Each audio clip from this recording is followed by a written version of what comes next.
Look, the deadly and entrapping sin of pornography is sometimes much worse than we think. I'm going to play you 2 clips and 2 commentaries from 2 brothers on the subject. And we'll see that pornography is so much more than what we realize it is. And the Bible is absolutely filled with it. And before I show the clips, let me just share, I've just picked 5 scriptures. Matthew 5 verse 28. But I say to you that everyone who looks at a woman with lustful intent has already committed adultery with her in his heart. 1 Corinthians 6 verse 18 to 20. Flee from sexual immorality. Every other sin a person commits is outside the body, but the sexual immoral person sins against his or her own body. Or do you not know that your body is a temple of the Holy Spirit within you, from whom have from God? You are not your own, for you were bought with a price. So glorify God in your body. 1 Corinthians 10 verse 13 reads, No temptation has overtaken you that is common to man. God is faithful, and he will not let you be tempted beyond your ability. But with the temptation he will also provide the way of escape, that you may be able to endure it. And the last verse I chose, 1 John 2 verse 16. For all that is in the world, the desires of the flesh, and the desires of the eyes, and the pride of possessions, is not from the Father, but is from the world. I hear men often say, but look at what we are surrounded with. Yes, brother, we cannot control what is thrown in front of our eyes. And to some extent we have to control it, but it's uncontrollable. We can't control that first look, but you know what we can control? The second one. Because that's where the enemy waits. That is where Satan, that's where the devil waits. He's a liar, he's a murderer, and he's walking around as a roaring lion, looking who he can devour. Lust is a sexual desire that dishonors its object and disregards God. Disregards the promises and the warnings of having or losing the beauties of Christ.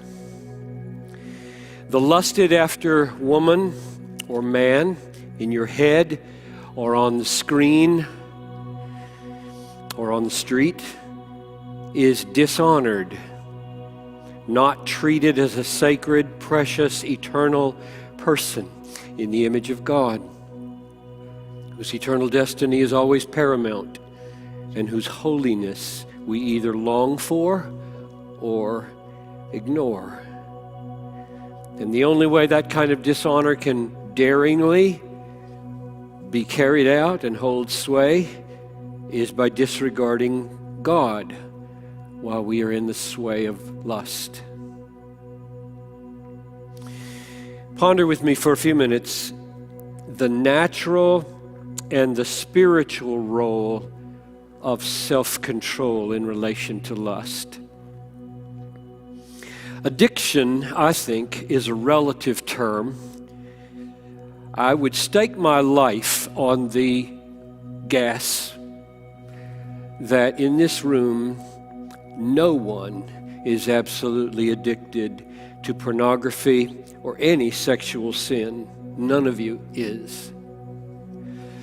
What I mean by this is, if the stakes are high enough and sure enough, you will have all the self-control you need to conquer any sexual temptation. For example, tonight, if you are feeling totally in the sway of a sexual desire, more blazing, more powerful than you have ever felt it in your life, and you believe you cannot resist the temptation to look at some nudity online, and suddenly a black hooded ISIS member drags your best friend or your spouse into the room with a knife at his throat or her throat and says, if you look at that website, I will slit this throat. You will have self-control. You are not addicted. You won't click. Or if a man walks into the room and says, if you look at that nudity, I will not give you the $1 million that I have in this bag, cash, tax-free, but if you do not look at that nudity, I will give you a satchel with $1 million in cash. You will have total self-control. Yes, you will. You are not addicted to that moment. Addiction is a relative term. The fact is, 99%, I'm just leaving 1% for wild pathological cases that I cannot imagine.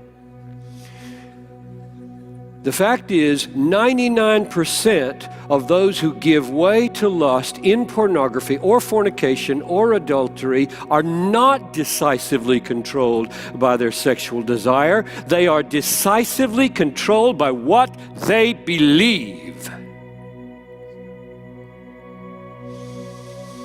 What they believe will happen if they act on the lust or don't. That's what controls them. What they believe, not the sexual desire. That's the excuse. The decisive issue is whether they believe the stakes are high enough and sure enough.